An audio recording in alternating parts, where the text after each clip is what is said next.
Behind the Knife, the surgery podcast. Relevant and engaging content designed to help you dominate the day.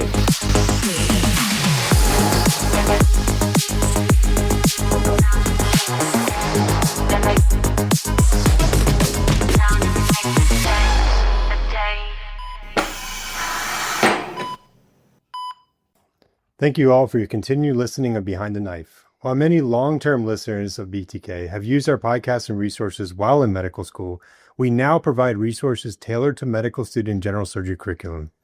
Over the past 10 years of BTK and in our day jobs, we have dialed in the specifics of what medical students need to dominate their surgery rotation.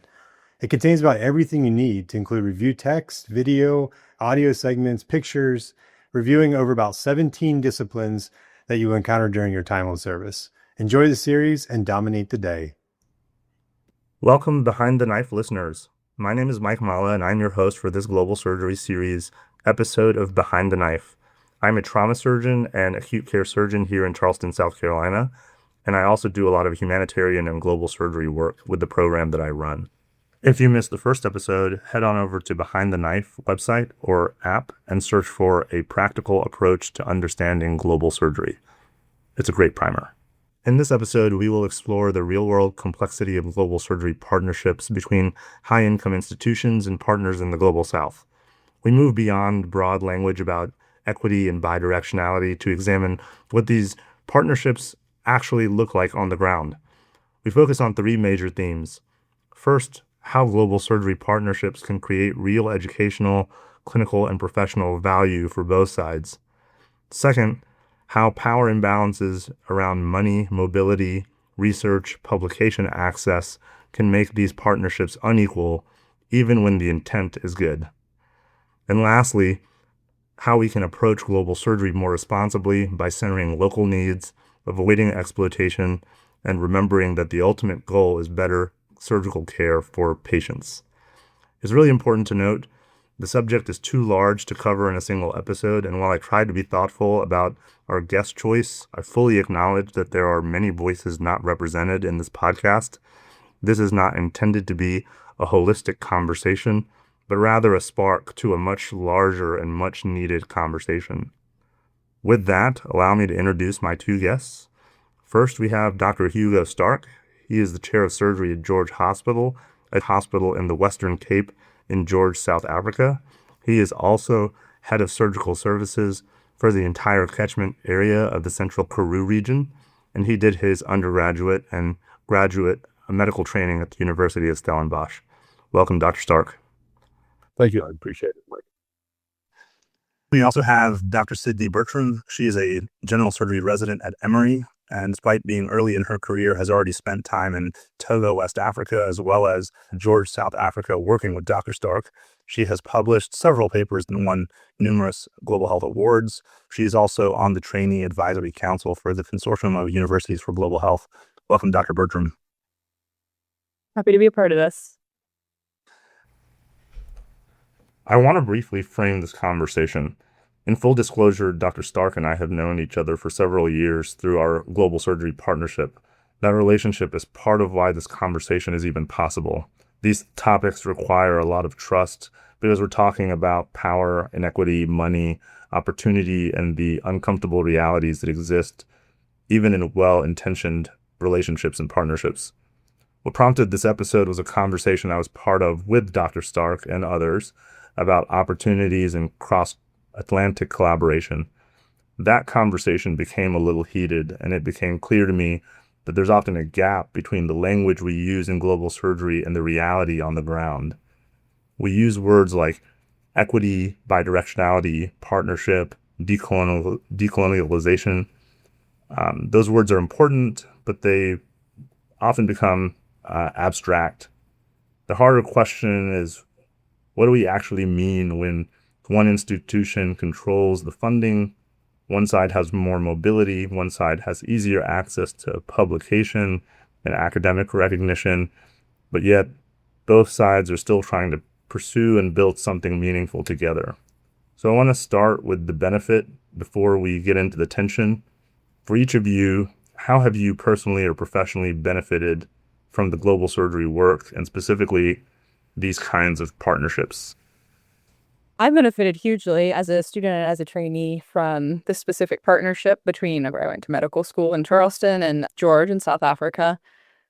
And then once I got abroad, it was 6 weeks of a fourth-year medical student rotation that I did with Dr. Stark, with a lot of opportunities that most medical students simply don't get, mainly the opportunity to work with one attending for a long period of time under almost an apprenticeship model. But getting the chance to learn from one surgeon's experience and understand his perspective on taking care of patients, both from a general surgical sense and from more of the global health perspective, where we did outreach, went out to a variety of different hospitals throughout the region, was formative coming into intern year, and my confidence and my ability to work effectively on the wards and in the operating room, as well as in my perspective of how I want to approach global health in the future. Obviously, there are multiple components to look at here, and I will start with just the engagement with someone from different country. Every opportunity that I think we get as human beings to engage with people who come from a space that is not the same has the potential to teach you something. The other aspect is realizing that how healthcare looks might be different across the Atlantic or in different places. But ultimately, in that context, we are all trying to achieve the same thing. Our tool sets are smaller or bigger, but we are trying to accomplish the same thing.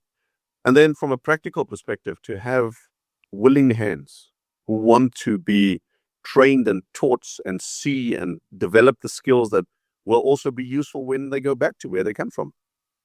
Those willing hands in a resource-limited environment becomes valuable hands, not just willing. They become extremely valuable because the premise for them to come here is to learn. And when you can capitalize on the energy of people learning, it gives you that space to breathe a little bit more, because suddenly there's someone who can help, who wants to help. That's being blessed. Surgical blessing right there. So it's really heartwarming to hear that both of you have experienced both personal and professional benefit from the partnership. But I do want to delve into the challenge and the problem. And some of our listeners may have not had the opportunity to engage in global health or global surgery. And so I do want you all to take the moment to define what are those inequities in the dynamic of the partnership. And if you could touch on some of the historical roots in where those inequities exist. I think one of the important things with regards to a South African context, and it's just important that I voice my opinion. I'm talking as a South African surgeon working in a South African context, being part of a country with a history that has led people to question humanity in a big way. And over the last 30 years have brought a different understanding and a different hope as we try and repair and continuously try to repair. But one of the things that has been difficult to repair has been health equity. It has been difficult. Even though it might seem like it's easier for people to access care, it's still really difficult given the anatomy of our country. In South Africa, those rural spaces are very far away from healthcare.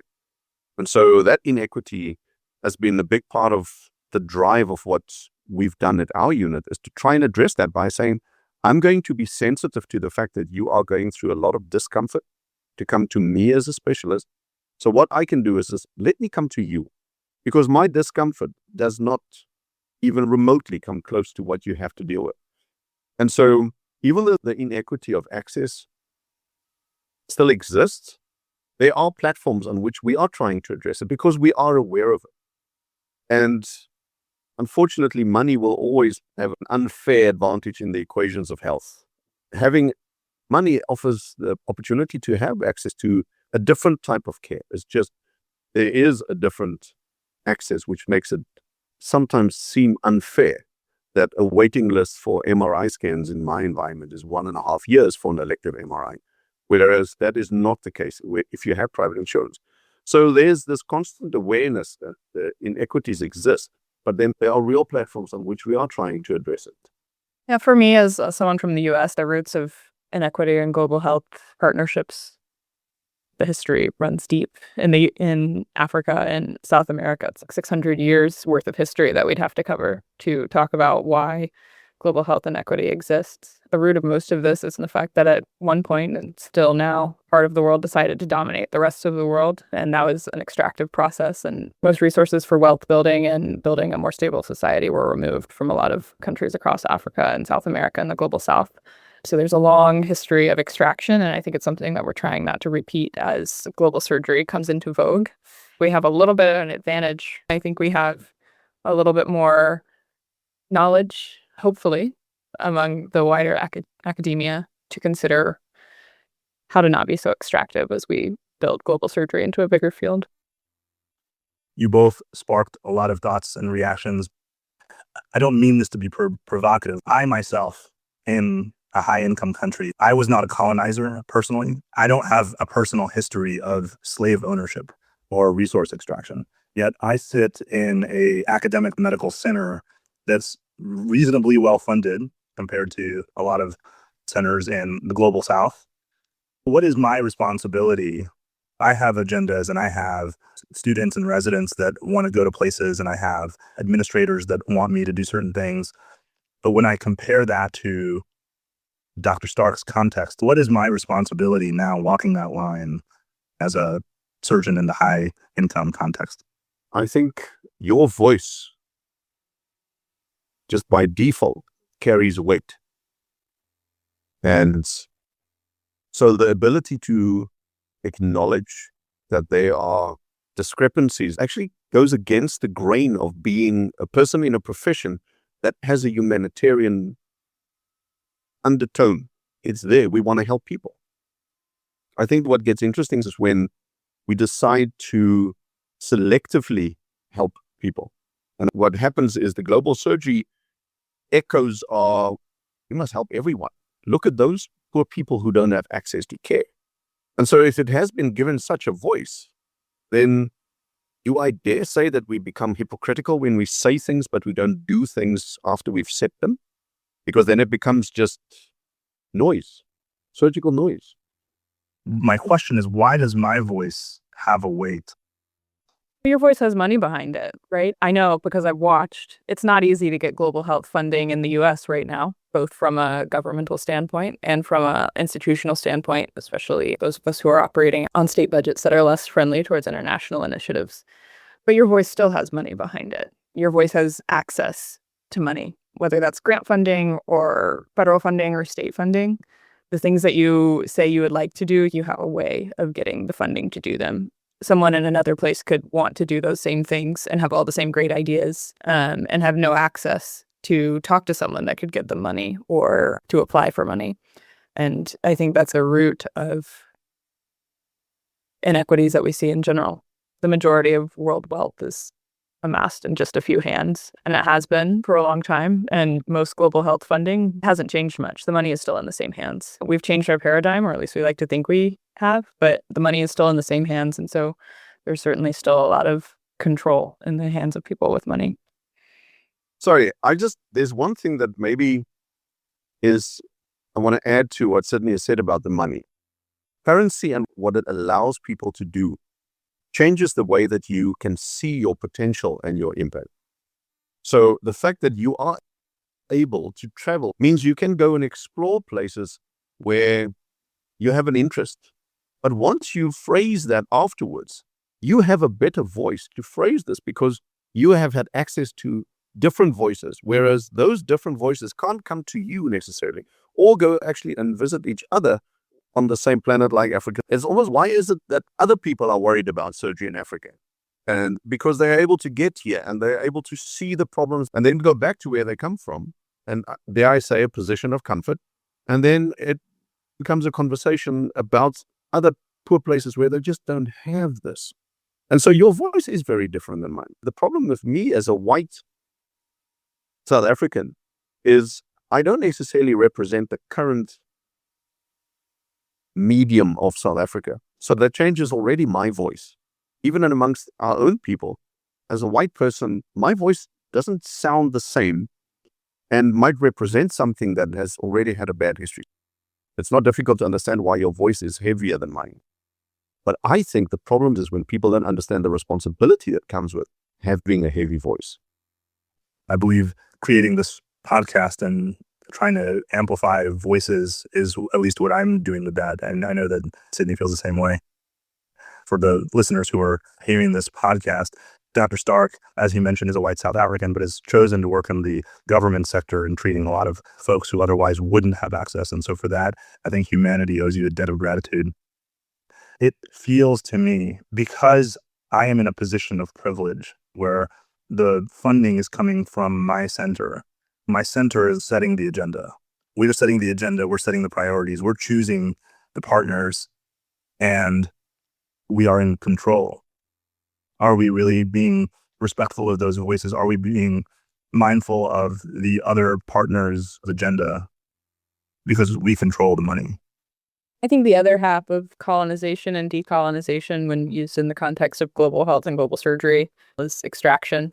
The control is for the purpose of extraction and of wealth and resources, and making the colonizing organization or country stronger and more powerful. And so I think part of it that goes into is, are high-income institutions and high-income countries benefiting more from global health partnerships than their partners in low and middle-income countries? This is true. Very recently, when I was conducting an international site visit with one of our neurosurgeons, we were discussing potential partnership, and one of the Global South surgeons looked us in the face and said, hey, you can send your people here, they can operate, they can do research, they can publish, and we can't even access those same journals that you're publishing in. And we can't come and operate with you in your context. Both myself and my friend, we felt completely naked and exposed, because it's true. We do get extraction of opportunity that we cannot reciprocate. In fairness to our context, there are legal and credentialing challenges that we are trying to overcome, and people are working on this. But in the current state, it's not equal. Do you all see opportunities to continue to push towards true equality? So first and foremost, if there's an initiative from a high-income country to invest in some partnership, some experience that would enrich the high-income individuals who arrive, I think there's a strange stubbornness in low-income countries before they will receive support. And when someone wants to invest in our space to help us, to say, yeah, but what's in it? What's going to be in it in both directions? I think that defies the purpose of where healthcare makes the biggest impact. And that's where people require assistance. I might get criticisms for that, but we are always on the receiving end of having to manage resources that if someone willingly says, let's go and invest there, there's going to be benefit for us. I would be naive to think that you can do a singular direction benefit, and that would purely be the low-income countries' benefit. That's naive. My question for you, Dr. Stark, when I was there as a medical student with you, very busy surgical service at George Hospital. It was me, there were 2 German medical students, and also 2 South African medical students. And I was there, hopefully, with the goal of supplying my skills and being helpful, and also mainly as a student, of course, learning. But did me coming and benefiting from your excellent teaching take away from the human resource building of your South African medical students? When we have people from multiple countries, high income and low income, at the same level working together, for example, when a medical student from the US comes abroad and works with medical students from their home country, how do we decrease the risk of taking away from their learning experiences? So if you are a learner, that title is international. There's no, oh, you're an American learner. Oh, that is just far more superior than an African learner. No, you're a learner. And so there's no, oh, we're only selecting out the really important learners because they are bringing potential capital to our unit. That's nonsense. So if you are a learner and there's a space to be taught in, you make sure you get into that space. Now, that experience isn't necessarily the same for everyone, but the opportunity is exactly the same. So I will not steal from the one to pay the other one. That's not the point. You're a learner and I'm a teacher. And if you're close enough, I will try my best to teach. Sydney, how would you guide us about ethically approaching global surgery as a trainee in How do you avoid medical volunteerism? It's hard, and this is something that I spend a lot of time thinking about and carefully choosing what I'm doing, where I'm going, who I'm doing it with. I definitely do a lot of research before I go anywhere or do anything abroad because I want to make sure I'm doing it responsibly and in a way that feels like it's building a system up instead of just doing work and then leaving with no lasting effect. I think there's a lot of organizations out there, most of which are trying to do the right thing and ethically send students abroad and take students from abroad for clinical learning. For me, the principles that I abide by are, one, is there a lasting partnership with the community and the local community that works where I'm going with the organization that I'm going with? But for me, it's important to go with a group that wants to help humanity, wants to work in places that truly need it, and is more about doing the work than being seen for doing the work. And you can actually tell that about an organization, I think, pretty well based on A, the work that they're doing, and B, how they talk about the work that they're doing. Really, really great answer. So what unites us as surgeons from China to the United States to South Africa to Russia and everywhere in between, it is ultimately all about you and the patient on the table. So why is this conversation important for my patient or our patients? I'll throw a spanner in the works there in the way that you phrased it, Mike. For the patient on the table. So over the years, I've had to obviously appreciate that there's an understanding that doing surgery means whatever you do in the OR. Being a surgeon does not just mean that. The big part of my approach to surgery is yes, I can work in my regional hospital, but some of the best surgical work I can do is to expand my surgical footprint in the decision-making about surgery. And so I think that's where a lot of people are falling short. They're not getting access to surgical decision-making. I'm not too fussed about highlighting the surgical OR component, even though that's sometimes the most exciting part. Sure, I get that. But to make sure that there isn't significant delays in just getting to the decision about surgical care and then trying to prioritize whether care is necessary or not. I sometimes think we just bulldoze in because it's about surgery. Get the patient on the table, next one on the table. I don't subscribe to that. And so I think a lot of the problems that we have in the low-income countries is giving people in front of us access to surgical decision-making that will lead to or not to an intervention that's in the OR, the sexy part of it. But the point is that before I get to the knife, behind that knife was a long decision and a clear, informed conversation about surgical care. And I value that as much as what's going to happen on the table.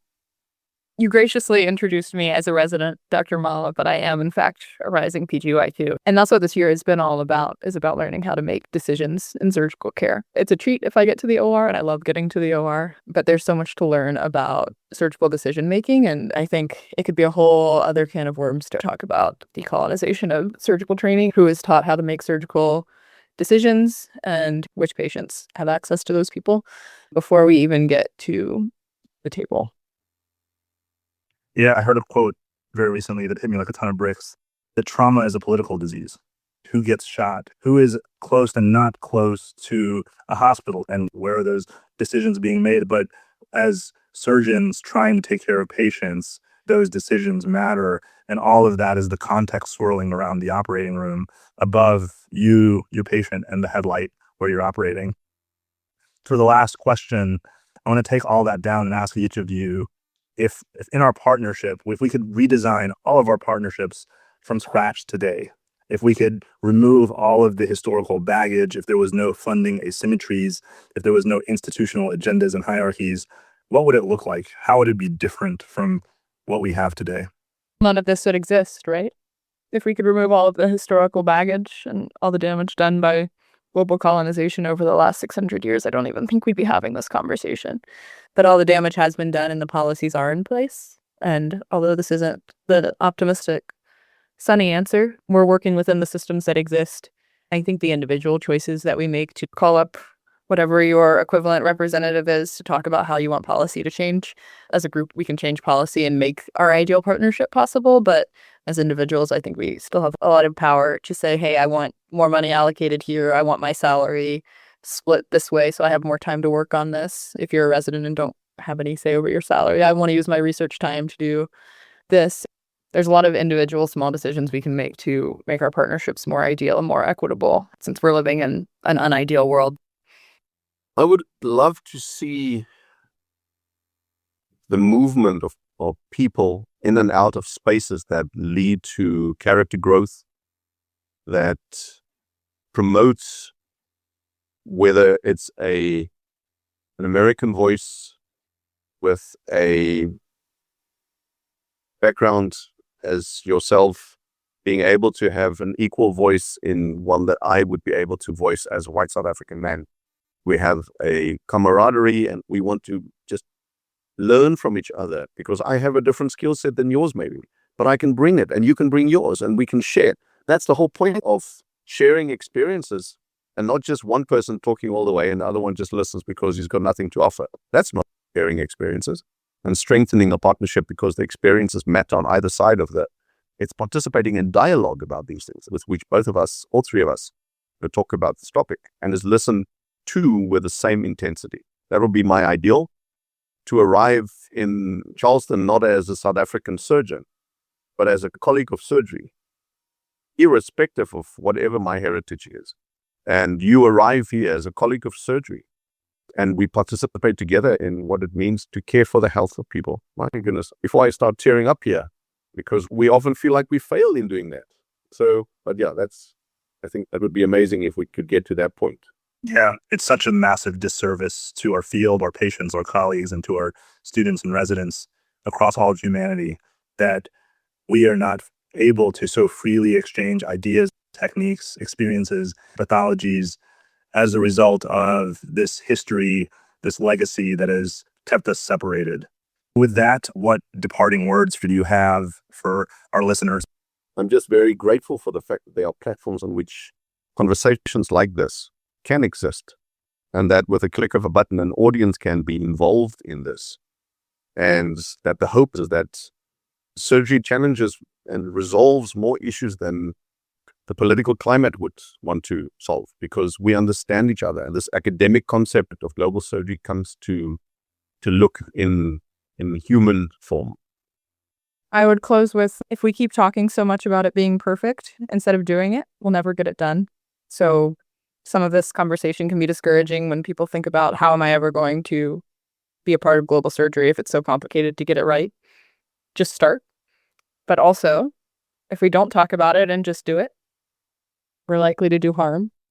Truly amazing final words. Thank you so much to our guests, Dr. Sidney Bertram and Dr. Hugo Stark. I really appreciate you all taking the time to share your thoughts and experiences. For our listeners, thank you so much for your time and attention to this episode and this topic. If you enjoyed this episode, be sure to keep an eye out for future Behind the Knife Global Surgery Series episodes coming soon.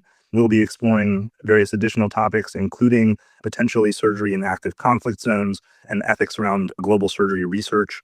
If you have interest in other topics or suggestions, please feel free to reach out to me. My information can be found in the show notes. You can also contact Behind the Knife at the email address hello@behindtheknife.org or on X. We really appreciate you listening. Until next time, dominate the day. Be sure to check out our website at www.behindtheknife.org. Download our free app available for Apple, iOS, and Android. Simply search for Behind the Knife in the App Store or Google Play to download the app. In the app, you can listen to our episodes, watch high-yield videos, and even access our premium content, including our oral board reviews and trauma video atlas. You can also follow us on Twitter at Behind the Knife and on Instagram at Behind the Knife Podcast. If you like what you hear, please be sure to leave us a review. Content produced by Behind the Knife is intended for health professionals and is for educational purposes only. We do not diagnose, treat, or offer patient-specific advice. Thank you for listening. We appreciate your support. Until next time, dominate the day.